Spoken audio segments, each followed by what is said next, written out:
Hello friends, मैं हूं सन्मय प्रकाश और आप देख रहे हैं यूट्यूब चैनल सरकारी जॉब न्यूज़। ये 15 जनवरी 2021 के इंपॉर्टेंट करंट अफेयर्स क्वेश्चंस हैं।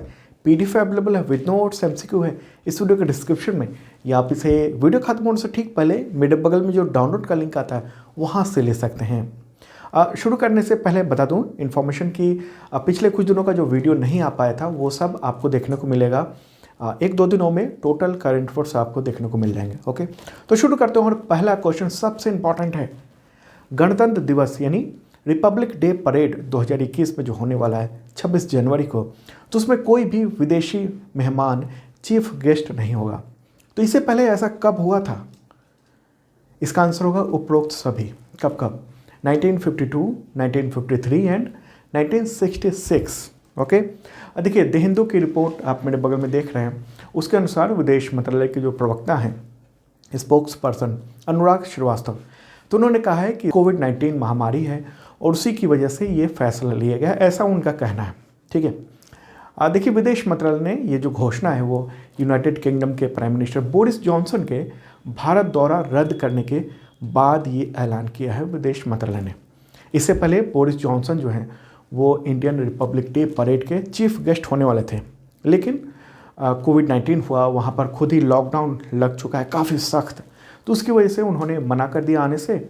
और उसका अब ये हुआ है कि बिना चीफ गेस्ट के ही इस बार रिपब्लिक डे परेड होगा।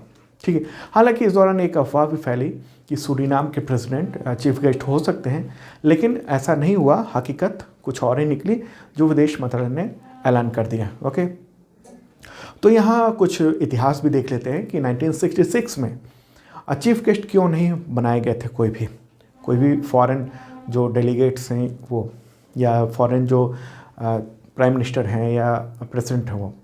देखिए 1966 में क्या हुआ था, उस वक्त जो तत्कालीन प्रधानमंत्री थे लाल बहादुर शास्त्री, तो उनका निधन हो गया था ताशकंद में। और भारतीय परमाणु वैज्ञानिक होमी भाभा, उनका भी निधन प्लेन क्रैश में हो गया था। ओके, दरअसल 1965 का जो वार हुआ था इंडिया और पाकिस्तान के बीच में, उसके बाद लाल बहादुर शास्त्री ताशकंद गए थे। समझौता होने वाला था इंडिया और पाकिस्तान के बीच में, हुआ भी। और ताशकंद उस वक्त सोवियत रूस यानी यूएसएसआर का हिस्सा था। आज की बात करें अगर, तो ताशकंद जो है उज्बेकिस्तान में है। ओके, और उसी के बाद 24 जनवरी को ये खबर मिली कि होमी भाभा का भी निधन हो गया था एल्प्स में। एल्प्स एक पहाड़ी है स्विट्जरलैंड में, वहाँ पर उनका प्लेन क्रैश हो गया था। ठीक है, उसके बाद प्राइम मिनिस्टर बनी, जब चूँकि शास्त्री जी प्राइम मिनिस्टर थे तो उनका निधन हो गया, तो उसके बाद इंदिरा गांधी प्राइम मिनिस्टर बनी। तो ट्रांजिशन पीरियड काफ़ी नज़दीक था। 11 को निधन हुआ, फिर 24 को होमी भाभा का भी निधन हो गया, तो इसलिए किसी को बुलाया नहीं गया था, किसी भी फॉरेन चीफ गेस्ट को। ओके, तो इस बार ऐसा फोर्थ चांस होगा जब रिपब्लिक डे परेड में चीफ गेस्ट नहीं होंगे। ओके, इससे पहले 1966, 1953 और 1952। ओके, तो उस समय कोई भी फॉरेन चीफ गेस्ट नहीं हुआ था। तो अब ऐसे ईयर की संख्या हो गई है 4। ओके, और अगर बात करें, चूँकि परेड के चीफ गेस्ट की बात ही हो रही है, तो कुछ और बता दूं आपको कि जो सबसे पहला गणतंत्र दिवस परेड हुआ था 1950 में, 1950 में, उस वक्त इंडोनेशिया के तत्कालीन जो प्रेसिडेंट थे सुकर्नो, वो चीफ गेस्ट बनाए गए थे। और पिछले साल यानी 2020 में किसको बनाया गया था चीफ गेस्ट? अक्सर ये सवाल पूछा जाता है, एक दो एग्जामिनेशन में मैंने देखा भी है। तो ब्राज़ील के प्रेसिडेंट जायर बोल्सोनारो। ओके, चलिए आगे बढ़ते हैं। इससे रिलेटेड एक इम्पॉर्टेंट क्वेश्चन है, रिपब्लिक डे परेड 2021 में किस देश का आर्म्ड फोर्स हिस्सा लेगा? किस देश की सेना के जो जवान हैं वो हिस्सा लेंगे इस बार? आंसर होगा बांग्लादेश। ओके, और इस बार का जो रिपब्लिक डे परेड है वो 72nd है, यानी 72वां है। तो उसमें कोई फॉरेन चीफ गेस्ट तो नहीं होगा, लेकिन फॉरेन पार्टिसिपेशन होगा। दरअसल बांग्लादेश जो है वो लिबरेशन वार की 50वीं सालगिरह मना रहा है, और इंडिया की बड़ी भूमिका थी बांग्लादेश को आज़ाद कराने में। तो इसलिए बांग्लादेश ने इंडियन रिपब्लिक डे परेड में 122 बांग्लादेश आर्म फोर्स पर्सनल को भेजा है। 122 जवान इसमें हिस्सा ले रहे हैं, और उनको इंडियन एयरफोर्स के C-17 एयरक्राफ्ट जो है उससे लाया गया है। ओके, और आपको बता दूं कि ये भी सवाल हो सकता है कि अब तक कितनी बार विदेशी सैनिक जो हैं वो इंडियन रिपब्लिक डे परेड में हिस्सा ले चुके हैं। तो इससे पहले 2 बार ले चुके हैं और ये तीसरी बार होने जा रहा है। ठीक है, ऐसा जब विदेशी सैन्य बल इंडियन रिपब्लिक डे परेड में शामिल हो रहा है। इससे पहले फ्रांस और यूएई को ये सम्मान मिला था। देखिए, फ्रेंच आर्मी ने 2016 में राजपथ पर मार्च किया था। मेरे बगल में आप न्यूज़ क्लिपिंग भी देख रहे हैं, ये 2016 की क्लिपिंग है न्यूज़ की। ओके, आपको कंफर्म करने के लिए मैंने ये क्लिपिंग दिखाई आपको। तो उस वक्त चीफ गेस्ट कौन थे? फ्रांसवा ओलांदे। ओके, और वो फ्रांस के उस वक्त प्रेसिडेंट थे। उसके बाद अगले ही साल 2017 में रिपब्लिक डे परेड हुआ था। उस दौरान यूएई के यानी यूनाइटेड अरब अमीराट्स के सोल्जर्स ने हिस्सा लिया था।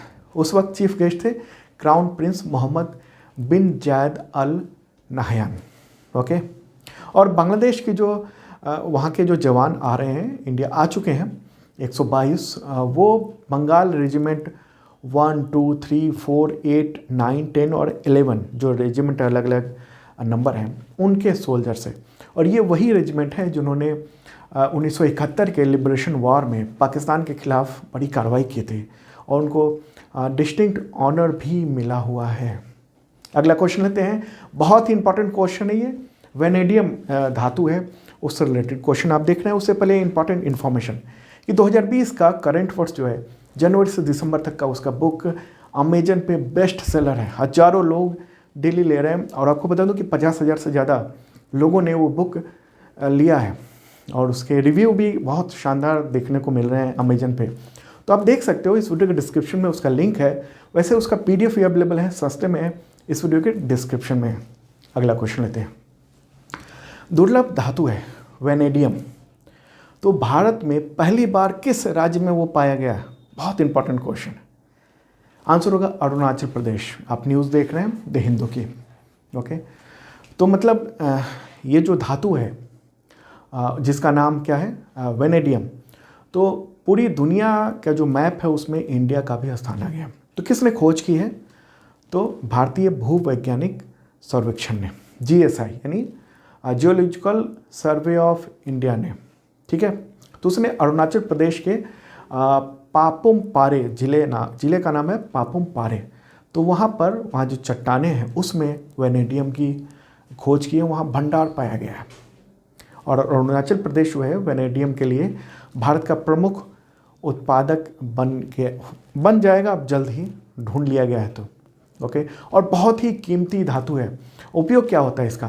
तो स्टील या फिर टाइटेनियम, उन सबको मजबूत करने में, जैसे जो गाड़ी होती है, वाहन होते हैं, या ट्रेन का में जो पटरी पे लगे हुए पटरी होती है, लोहे की पटरी होती है, तो उसको मजबूत बनाने के लिए, इतना भार सहन कर सके, उसके लिए इसमें यही एक धातु मिलाई जाती है।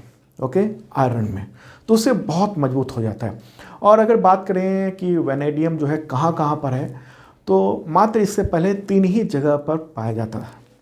सबसे बड़ा भंडार चीन में है, इसके बाद रूस और फिर दक्षिण अफ्रीका में। ओके, और इसकी अगर बात करें कि कितना ये मिला है, ये जो धातु है वो बहुत कीमती है।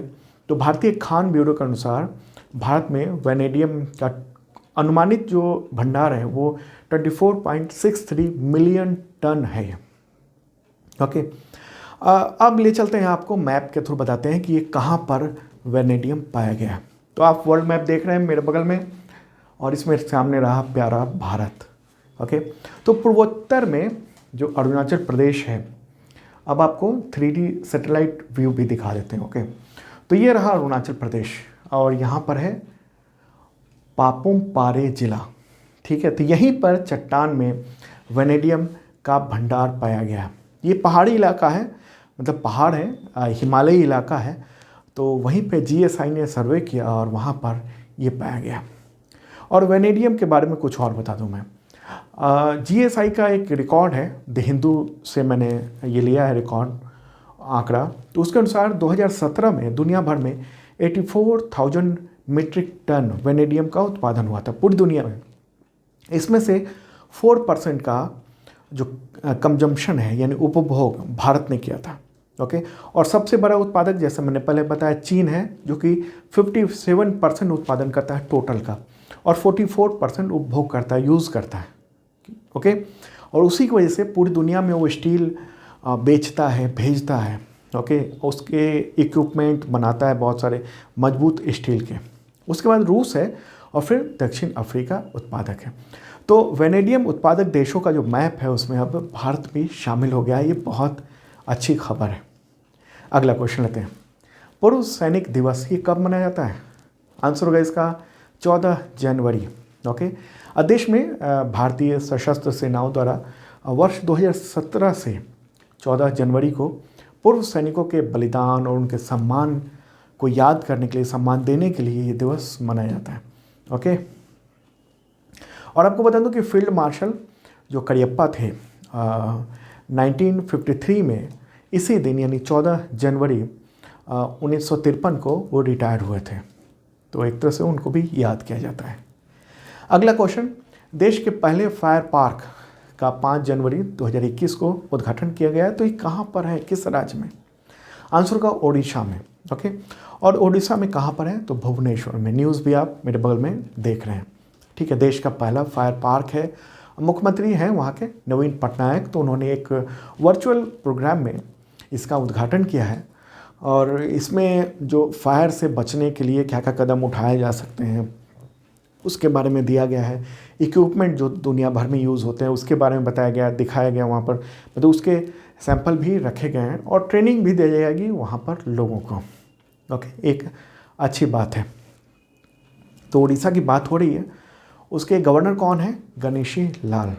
अगला क्वेश्चन, T20 में सबसे तेज शतक लगाने वाली महिला क्रिकेटर का नाम बताएं। सबसे तेज सेंचुरी लगाने वाली, आंसर होगा सोफी डिवाइन। ओके। कहाँ की हैं वो? न्यूजीलैंड की क्रिकेटर है, महिला क्रिकेटर। तो उन्होंने अभी हाल ही में T20 में 36 बॉल पर शतक जड़ दिया, मात्र 36 बॉल में सेंचुरी लगा दी। ओके।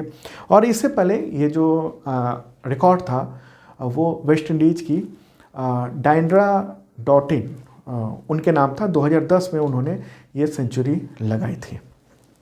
ठीक है। इंपॉर्टेंट बात है। अगला क्वेश्चन, सादिर जापारोव किस देश के राष्ट्रपति बने हैं? वो वहाँ के प्रधानमंत्री भी रह चुके हैं।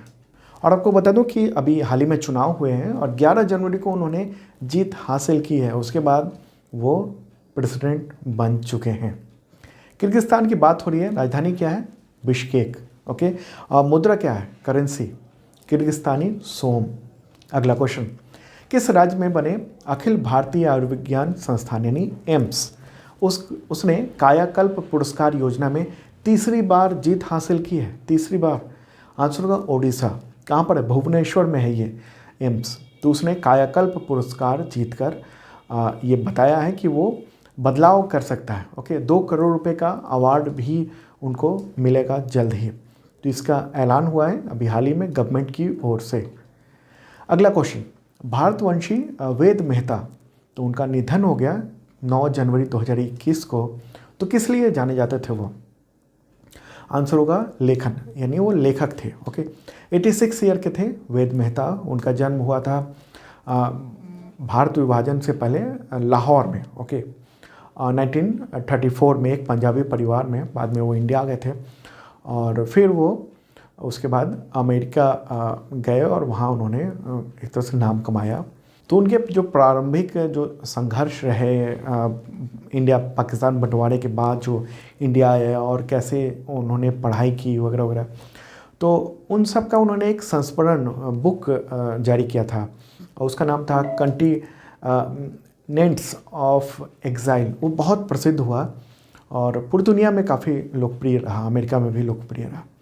अगला क्वेश्चन, भारत और किस देश के बीच में 12 जनवरी 2021 को वर्चुअल रक्षा सुरक्षा संवाद वीडियो कॉन्फ्रेंसिंग के माध्यम से आयोजित किया गया? आंसर होगा वियतनाम। ओके।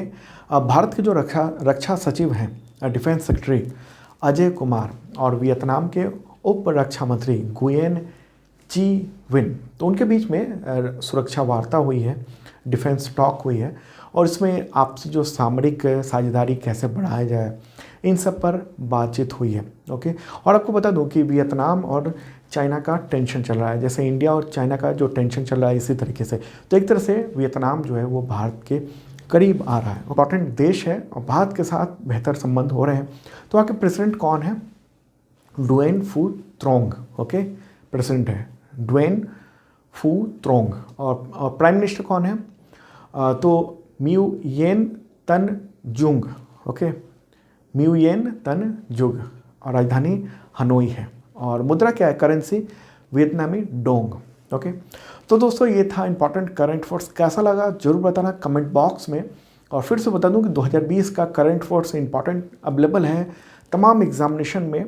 रेलवे की जो एग्जामिनेशन है उसमें जो हम लोग रिव्यू करने जाते हैं, हमारी टीम जाती है, साथी जाते हैं रिव्यू करने, तो वहाँ दिखता है कि किस तरह से क्वेश्चन टकरा रहे हैं। ओके, और कुछ लोगों ने ये पूछा था कि क्या केबीसी में भी इससे क्वेश्चन हो सकते हैं। तो मैंने अभी हाल ही में कई बार देखा भी है, तो उससे भी क्वेश्चन घुमा फिरा के जरूर आ जाते हैं। वैसे काफ़ी डिटेल में करंट अफेयर्स उसमें बताया हुआ है, बुक में आप देख सकते हो। और हाँ, अभी जो आपने वीडियो देखा तो उसका पूरा करंट अफेयर्स PDF अवेलेबल हो गया फ्री में। क्लिक कीजिए यहाँ पर डाउनलोड लिंक पर और डाउनलोड कर लीजिए। वैसे इस वीडियो के डिस्क्रिप्शन में PDF अवेलेबल है, वहाँ और भी PDF है। और हाँ, जिन लोगों ने सब्सक्राइब नहीं किया ज़रूर करना, साथ में बेल आइकन दबाना मत भूलना।